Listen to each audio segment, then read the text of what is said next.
The massive alien ship appeared over New York without warning. Its smooth silver surface gleamed in the morning sun, stretching nearly 2 miles across the sky. On the ground, Captain James Walker adjusted his uniform and checked his sidearm one last time. As Earth's military representative, he would be among the first humans to meet the Galactic Council.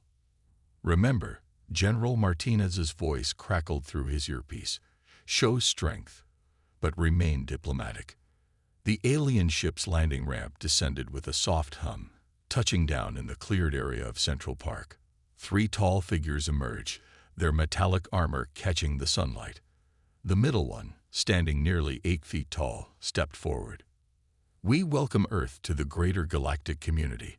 The alien spoke in perfect English, its translator working flawlessly. "I am High Commander Rel of the Galactic Council." Walker stepped forward, maintaining his military bearing. "Earth welcomes the Galactic Council. I'm Captain James Walker of the Earth Defense Force." The meeting moved to the hastily prepared conference room in the UN building. Representatives from Earth's major nations gathered around the large table, facing the 3 council members. Walker noticed how the aliens kept glancing at his holstered pistol with what looked like amusement. "Now," High Commander Rel began, "we must discuss your military capabilities and integration into Council forces." He waved his hand, and a holographic display filled the center of the room. "Our standard process requires all new member species to adopt Council-approved weapons technology." Walker activated his own presentation. "Earth's current military capabilities are quite extensive," he began, showing images of various human weapons. "We have multiple layers of defense, from personal firearms to—" A sound like chiming bells interrupted him. The smallest of the 3 aliens was making a noise that Walker realized was laughter. "You still use chemical propulsion weapons?" the alien asked, its translator barely keeping up with its amusement. "Projectiles pushed by explosions." Walker kept his face neutral.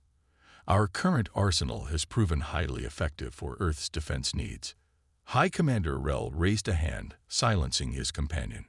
"Captain Walker, you must understand. These are primitive weapons. The Council uses energy-based systems, plasma rifles, particle beams, shield technology. We stopped using projectile weapons thousands of years ago."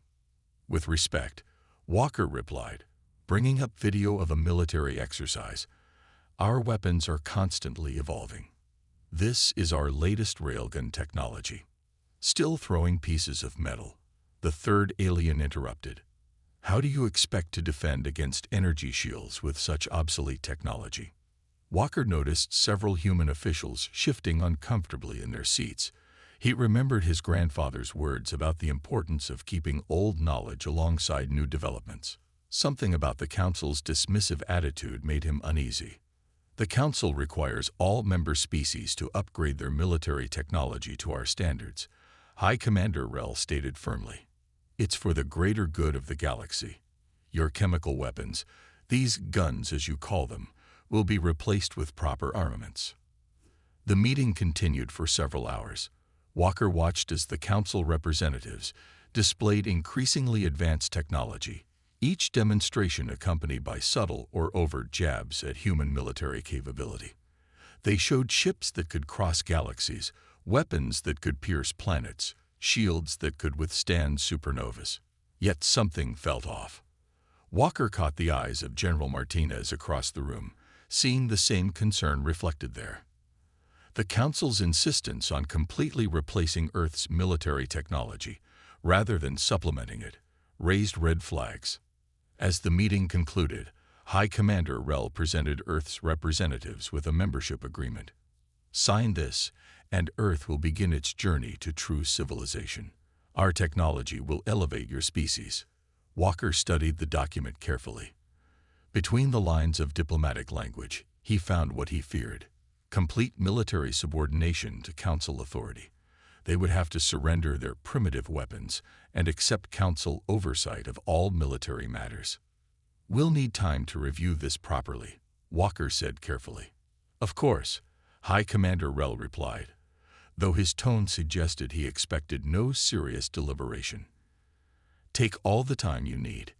The Council is patient with developing species. As the aliens departed, Walker remained in the conference room, staring at the agreement. Something in his gut told him that Earth's primitive weapons might prove more valuable than the Council suspected. He pulled out his phone and dialed a secure number. "Admiral Thomas, we need to talk. Something's not right about these Council representatives. I think we need to start making preparations." Admiral Thomas sat in his dimly lit office, staring at the screens before him. 3 weeks had passed since the Council's arrival, and what he found in their public database disturbed him deeply. His coffee had gone cold hours ago, forgotten as he dug deeper into the Council's history. "Play that recording again," he ordered his computer. The screen flickered to life, showing footage from another world's first contact, 50 years ago. The scene looked eerily familiar. The same promises, the same condescending smiles, the same demand for weapons replacement. But what happened next made his blood run cold. The species that refused immediate compliance disappeared from all Council records within a year. His secure phone buzzed. "Admiral, this is Walker. You need to see this." 20 minutes later, Captain Walker stood in the Admiral's office, laying out photographs on the desk. They showed Council observers at military bases worldwide, their cameras focusing on weapon stockpiles. "They're not just observing," Walker said, pointing to one image. "They're scanning everything. Weapon designs, ammunition storage, even our training manuals." Admiral Thomas nodded grimly. "I found something worse." He turned his screen toward Walker. "Remember the Centauri? That peaceful race the Council mentioned. Look at their military before and after Council modernization." The images showed a stark transformation. A once diverse military force reduced to identical units, all carrying the same Council-approved weapons. No variation, no backup systems, no traditional armaments. "They're not modernizing armies," Walker realized. "They're standardizing them, making them dependent on Council technology. And guess who controls the power sources for all those fancy energy weapons?" Thomas asked rhetorically. A knock at the door interrupted them. General Martinez entered, looking worried. "Gentlemen, we have a situation. The Council observers are demanding access to our nuclear facilities. They say it's part of the assessment process." Admiral Thomas stood up. "Tell them the facilities are undergoing maintenance. We need time." He pressed a button on his desk, revealing a hidden screen. "I've been working on something. A contingency plan."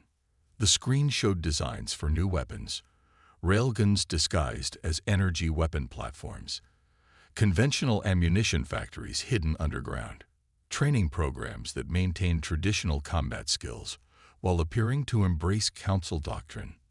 "We play along," Thomas explained. "Let them think we're eager to modernize. Meanwhile, we prepare." Walker studied the plans. "They'll notice if we build these. Not if we do it right," Martinez added. "My engineers found something interesting. Their scanning technology. It's calibrated for energy signatures. They barely register old-school metal and explosives. Too primitive to bother with, according to their standards." "Perfect," Thomas smiled. "We'll give them a modernization show. Let them see what they expect to see." Over the next few days, Earth's military began a careful dance. On the surface, bases eagerly adopted Council technology. Soldiers trained with energy weapons under the observers' approving eyes. Old weapons were ceremonially stored away. At least, the ones they let the Council see. But deep in hidden facilities, a different preparation was underway. Engineers studied Council shield frequencies, testing them against various projectile weapons. Combat units maintained their skills with traditional firearms in secret underground ranges. Factories began quietly producing new types of ammunition designed to exploit weaknesses in Council armor. Admiral Thomas stood at his office window, watching a Council ship perform another routine patrol over the city. On his desk, reports showed similar scenes worldwide. The Council was tightening its grip, growing bolder with their demands. "Sir," His secure terminal chimed. Message from the Australian Defence Force. They found something in the Council's ship emissions, some kind of regular energy pulse. They think it's a control signal. Thomas finished. They're not just giving us new weapons. They're building a kill switch into everything. He picked up his phone and dialed a secure number. Mr. President, those emergency preparations we discussed, I recommend we accelerate the timeline. The Council isn't here to help us join the galaxy. They're here to make sure we can't fight back when the real agenda starts. As he hung up, Thomas looked at an old photograph on his wall. Earth's armies throughout history. From spears to muskets to modern rifles, each evolution built on what came before, never fully replacing the old with the new. The Council's insistence on complete replacement violated every military principle of redundancy and backup systems. They think we're primitive, he muttered. Let's hope they keep thinking that, right until they learn why humans never fully abandoned any weapon that proved its worth. The Council ship landed at Fort Bradley with a deafening hum. High Commander Rel strode down the ramp, flanked by 20 armed guards. Their energy rifles glowed with a faint blue light as they approached the base's main gate. This delays ends today, Rel announced to the waiting human officers. The Council has been patient, but Earth's slow adoption of proper weapons cannot continue. Captain Walker stood beside General Martinez, both men watching as more Council ships appeared in the sky above. This wasn't a request anymore. This was a show of force. High Commander, Martinez stepped forward. We're still in the process of training our troops with the new. No more excuses. Rel's translator crackled with his anger. Our sensors detect massive stockpiles of chemical weapons still in use. This primitive arsenal will be confiscated today. Walker's hand instinctively moved toward his sidearm. He forced it back to his side, remembering Admiral Thomas's warning.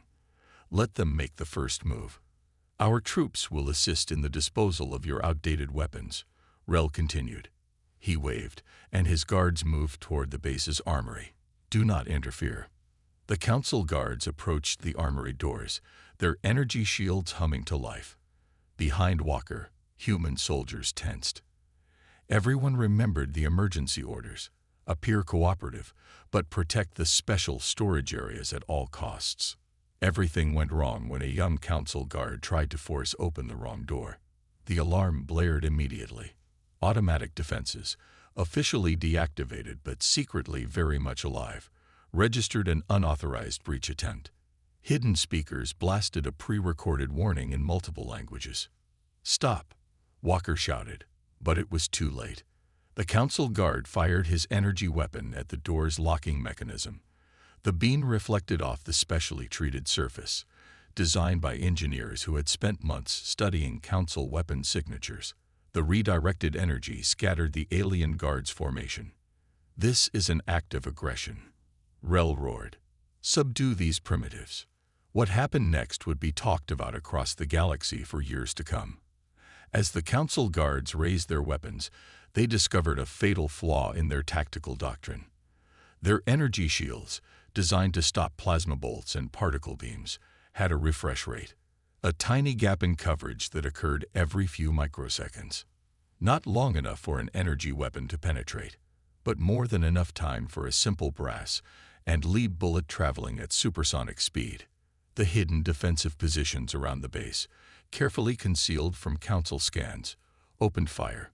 Simple, reliable, chemical-propelled bullets tore through the millisecond gaps in the alien shields. Council guards fell, their advanced armor useless against such primitive weapons. Impossible. Rel stumbled backward as his guards dropped around him. Those weapons are obsolete. No, Walker said, drawing his simple projectile pistol. They're just different from what you expected. Above the base, Council ships began charging their weapons.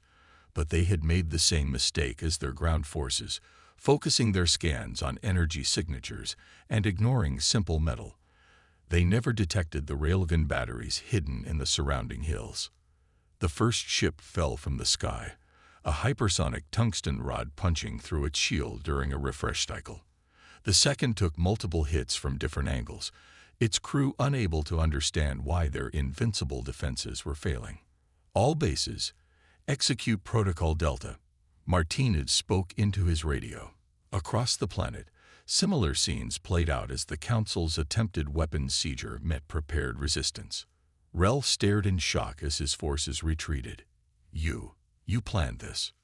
We learned from history, Walker explained, keeping his gun trained on the alien commander.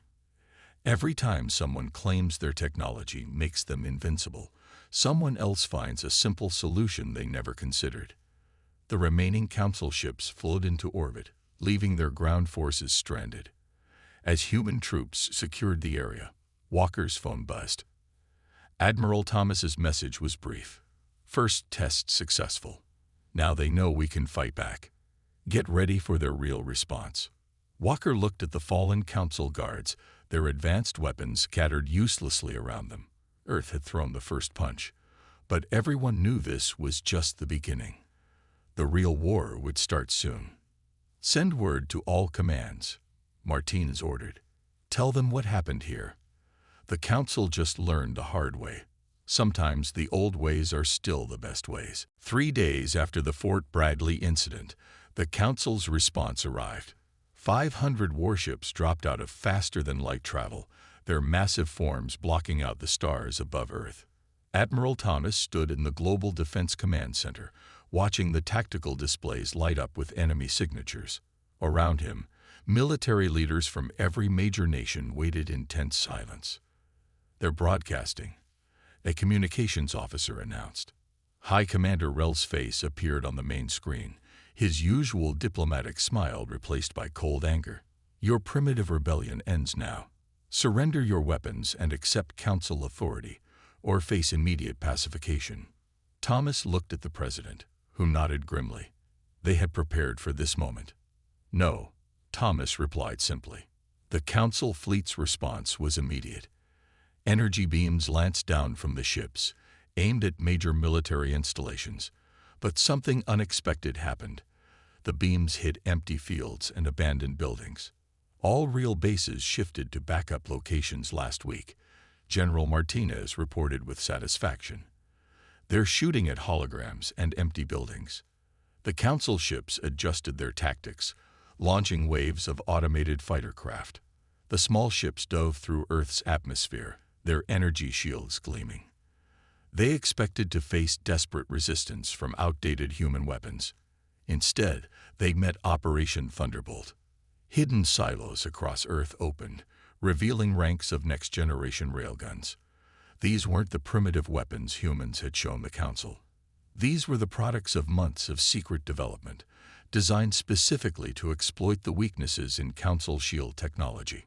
All batteries, commence firing, Thomas ordered. Thousands of tungsten rods accelerated to hypersonic speeds, their timing carefully calculated. Each shot hit its target during the microsecond gap in shield coverage. Council fighters fell from the sky in burning streams, their advanced technology useless against simple physics. Impossible. Rel's face reappeared on the screen. Those are not the weapons we detected. You scanned for what you expected to find, Thomas replied.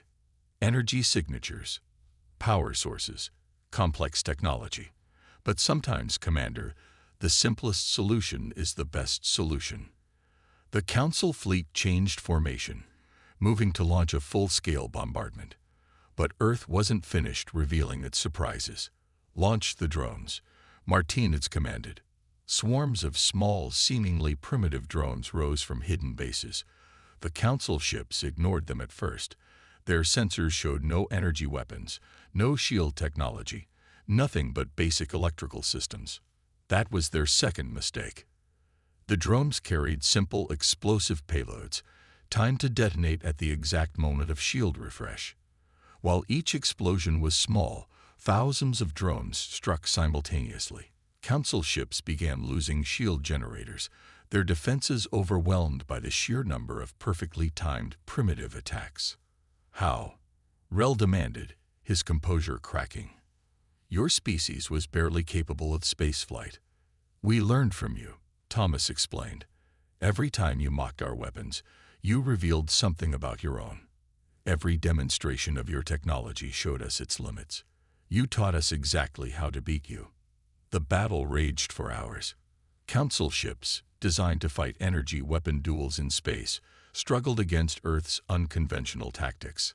Their crews had trained to track energy signatures and shield harmonics, not simple projectiles and basic explosives. When the first Council capital ship fell, split in half by a barrage of railgun fire, a cheer went up in the command center. By the end of the day, the mighty Council fleet had retreated, leaving behind hundreds of destroyed ships and a shattered sense of superiority. "They'll be back," Martines warned as they watched the surviving ships flee. "With a bigger fleet." "Let them come," Thomas replied, looking at the tactical displays showing successful defensive positions worldwide. "Next time, we'll be even better prepared." And now they know, never underestimate a primitive species that has spent its entire history perfecting the art of war. In orbit, the wreckage of Council ships drifted silently, their advanced technology defeated by what they had dismissed as obsolete weapons. Earth had won its first major battle, but the war was just beginning. 2 months after Earth's victory against the Council fleet, Captain Walker found himself in an unusual meeting. Inside a secure bunker beneath the Rocky Mountains, he sat across from an alien diplomat who looked nothing like the Council representatives. "We watched what you did," the diplomat said, his translator converting clicks into English. "Your people used simple weapons to defeat their best ships. The Council told us such things were impossible." Walker studied the alien carefully. The Blue Star Empire, as they called themselves, had secretly contacted Earth after the battle. They weren't the only ones. "The Council has kept us dependent on their technology for too long," the diplomat continued. "We want to learn your ways." In orbit, Earth's new defense platforms tracked 15 Council spy ships, trying to hide behind the moon. After the battle, they had become more cautious, watching from a distance. "Admiral Thomas will see you now," an aide announced. The command center was busy with activity. Screens showed reports from across the galaxy, more species reaching out to Earth, seeking alternatives to Council technology. Thomas stood at his usual spot, reviewing battle footage from the Great Victory. "Show our guest the new ammunition tests," Thomas ordered. The screens displayed a firing range where human soldiers demonstrated different weapons to alien observers. Simple bullets designed to penetrate shield gaps, railgun rounds that could split capital ships, even basic explosives, timed to exploit Council weaknesses. "Amazing," the diplomat whispered. "We forgot these methods long ago, when the Council made us switch to energy weapons." "That was their mistake," Walker explained. "They made everyone fight the same way. Now nobody knows how to handle anything different." New reports flashed across the screens. Council peacekeeping fleets, once feared across the galaxy, were starting to face resistance. Species that had been forced to abandon their traditional weapons were remembering old ways of fighting. "They're trying to adapt," Thomas noted, showing footage of Council ships with modified shields. "But they don't understand the principles. They only know how to copy." Earth's influence was spreading. Human military advisors, once mocked for their primitive knowledge, were now in high demand across the galaxy. Walker himself had trained 3 alien species in basic combat techniques the Council had dismissed centuries ago. "Your latest report," Martines said, entering the room and handing Thomas a tablet. "The Council lost another battle in the Orion sector. They tried to suppress a rebellion but couldn't handle the projectile weapons we helped develop.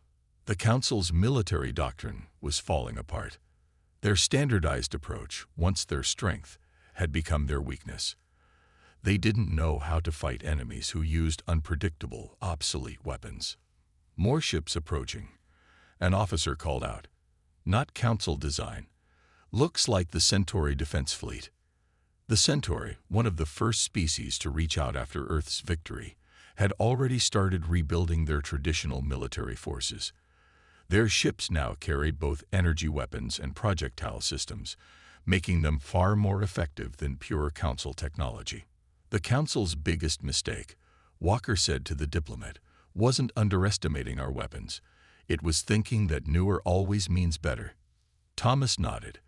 They forgot the most basic rule of warfare. Never throw away a weapon that still works. Now they're paying the price. Across the galaxy, the balance of power was shifting. The Council's technological superiority meant little against forces they couldn't predict or counter. Their perfect shields failed against simple bullets. Their energy weapons wasted power against basic armor. "We're receiving a transmission," the communications officer announced. "More species wanting to learn Earth's military techniques. The Rigel Confederation, the Star Tribes of Andromeda, even some former Council core worlds." Walker smiled. The Council had laughed at human weapons, calling them primitive and obsolete. Now those same weapons were changing the face of galactic warfare. Earth wasn't just surviving. It was teaching the galaxy how to fight back. "Send them all the same message," Thomas ordered. "Earth stands ready to help any species rediscover their military independence. The age of Council superiority is over." The Council's Grand Chamber, once a symbol of absolute power, was in chaos. Emergency alarms blared as reports flooded in from across the galaxy. High Commander Rel stood before the Council leaders, his usual confidence shattered. "Another sector has fallen," he reported, his translator barely keeping up with his agitated speech. "The Centauri Defense Fleet, combined with human advisors, has pushed our forces back. They're using primitive weapons," one of the Council leaders finished. "Just like all the others." On the main display, red dots showed systems where Council control had been lost. Nearly a third of their territory had fallen to the growing rebellion. Earth's military knowledge had spread like wildfire among oppressed species. Meanwhile, aboard the Earth flagship Defiance, Admiral Thomas watched the battle unfold. The massive view screen showed hundreds of ships engaged in combat, but not in the elegant energy duels the Council preferred. This was warfare unlike anything the galaxy had seen in centuries. "Status report," Thomas called out. "Blue Star Empire forces have breached Council defenses in 3 sectors. An officer replied. "They're using the new hybrid weapons we helped develop. Energy cannons combined with projectile systems. The Council ships can't adapt fast enough." Walker, now promoted to colonel, entered the bridge with fresh intelligence. "Sir, we've confirmed reports. The Council's core worlds are mobilizing their entire fleet. They're desperate." The Council had finally realized their mistake. After centuries of forcing every species to use the same standardized weapons, they had created a galaxy of armies that all fought the same way. Now they faced enemies using countless different combat styles, and they had forgotten how to counter them. "New transmission from the Andromeda Alliance," a communications officer announced. "Their forces have captured a Council weapons facility. They're converting it to produce both energy and kinetic weapons." Thomas nodded with satisfaction. Earth's greatest contribution hadn't been its weapons. It had been the idea that different technologies could work together. Species across the galaxy were now combining their traditional weapons with modern innovations, creating combat styles the Council couldn't predict. "Multiple ships dropping out of FTL," someone shouted. "It's the Council's main battle fleet." The view screen filled with Council warships, their energy weapons charging. But these weren't the same overconfident forces from the first battle for Earth. These ships had been modified, desperately trying to cope with the new reality of warfare. "They've added projectile shields," Walker observed. "But look, they had to reduce their energy shield strength to power them. They still don't understand the basics of combined arms warfare." The battle that followed would be remembered for generations.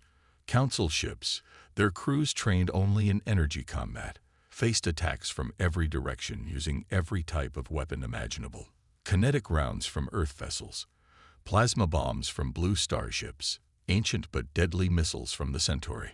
"They can't maintain multiple shield types," Thomas noted as Council ships began to fall. "They never learned how to manage different systems together. always relied on one perfect solution. The Council fleet broke formation, overwhelmed by attacks they couldn't predict or counter. Ships that had only ever fought in strict, energy-based battles now faced chaos they couldn't understand. Message from the Council chamber. A communications officer reported. They're requesting terms of surrender. The bridge fell silent. After centuries of dominance, the Council's military power was crumbling. Their perfect technology, once the source of their strength, had become their greatest weakness. Tell them we'll discuss terms, Thomas ordered. But first, they need to understand. The galaxy isn't going back to their way of doing things. The age of forced standardization is over. Walker looked at the battlefield display, where ships of various species fought together, each using their own unique combination of weapons and tactics. The Council had wanted a galaxy that all fought the same way. Instead, they had created the circumstances for their own defeat. Humans didn't just teach the galaxy how to fight, he realized. We taught them how to think differently. 1 year after the Council's surrender, the Great Chamber looked very different. Where once only Council members sat, now representatives from across the galaxy gathered. Humans, aliens, and even former Council species worked together in the reformed Galactic Alliance. Colonel Walker, now Earth's chief military advisor to the Alliance, stood at the podium. Behind him, a weapons display showed everything from simple rifles to advanced energy cannons.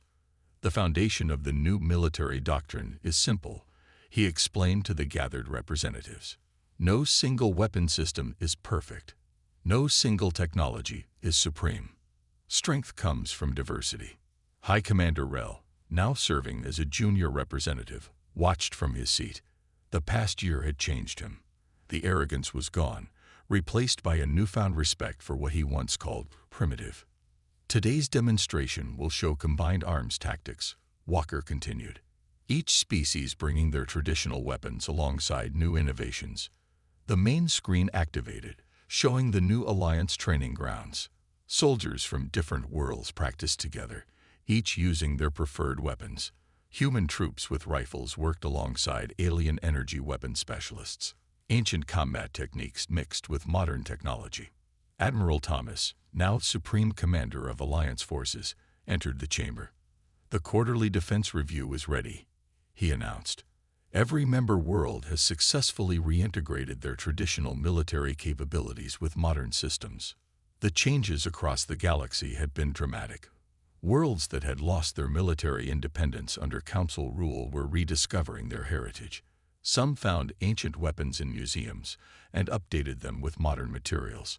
Others combined Council technology with traditional designs. Show them the new ships, Thomas ordered. The screen displayed the Alliance's combined fleet. Each vessel was unique, reflecting its species' culture and combat philosophy. Human ships bristled with both railguns and energy weapons. Blue Star vessels combined ancient missile systems with modern shields. Even former Council ships had been rebuilt to carry diverse armaments. A year ago, we all fought the same way, Walker reminded the chamber. Now, every fleet, every army brings something different to our defense. That's what makes us strong. In the back of the chamber, General Martinez smiled. He remembered how the Council had laughed at human weapons. Now their representatives were eagerly learning about kinetic energy, ballistics, and explosive propulsion. Next item, the chamber speaker announced. The Alliance Defense Academy.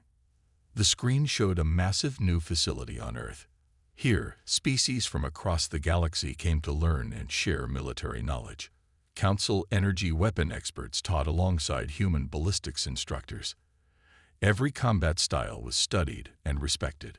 Our greatest weapon was never our guns, Thomas addressed the chamber. It was our willingness to learn from the past while embracing the future. To keep what works while exploring what's new. The evidence of change was everywhere. The new Alliance ships patrolling outside carried backup weapons in case their main systems failed. Training grounds taught multiple combat styles. Every military force maintained diverse capabilities rather than relying on a single approach. Final vote. The speaker called out. the proposal to establish a galaxy-wide museum of military history and innovation. The chamber voted unanimously in favor. The museum would preserve knowledge of all combat techniques, ensuring no useful military technology would ever be forgotten again. Walker looked at his old sidearm, still holstered at his hip. The simple projectile weapon that the Council had mocked was now displayed proudly alongside the most advanced energy weapons, a reminder that progress doesn't mean abandoning proven tools. The Council's greatest mistake, he told the chamber, wasn't underestimating Earth's weapons. It was believing that newer always means better. That progress only moves in one direction. As the session ended, representatives from dozens of worlds mingled together, sharing stories of their rediscovered military heritage. The galaxy had changed. No longer would any species be forced to abandon their traditional weapons. No longer would anyone laugh at a different way of fighting. Ready for the Academy's first graduation ceremony? Thomas asked Walker as they left the chamber. Walker nodded, watching young officers from across the galaxy practicing with all types of weapons. They finally learned the most important lesson, he said. True strength isn't about having the newest weapons. It's about understanding all of them.